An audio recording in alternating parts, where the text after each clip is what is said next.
Täze Galaxy S26 Ultra çıktı. On ekran naqdatları innidiňe eýesi görüp bilýär. San Francisco'da geçirilen Galaxy Unpacked 2026 çäretinde Samsung kompaniyası täze Galaxy S26 Ultra smartphone ködürledi. Bu flagman diňe bir kuwatlylygy bilen eýtem şahsy gizlinligi gorumy uky bilenem tapawutlanýar.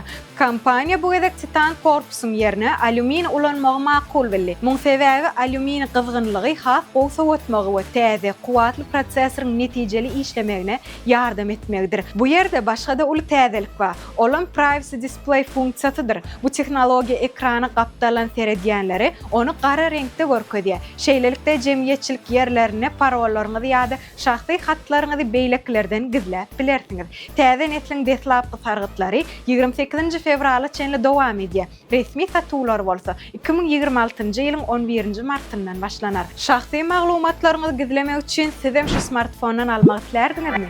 Pikirlerinizi teswirlerde belläň.